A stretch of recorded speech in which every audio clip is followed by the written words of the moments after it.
Tingnan natin yung niluto natin. Kasi ang pinaluto ng aking darling, para daw may pang content. Ay, grabe. Oo, sarap nito. Niluto ko.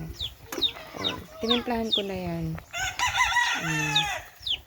Meron siyang pichay, munggo, with sardinas.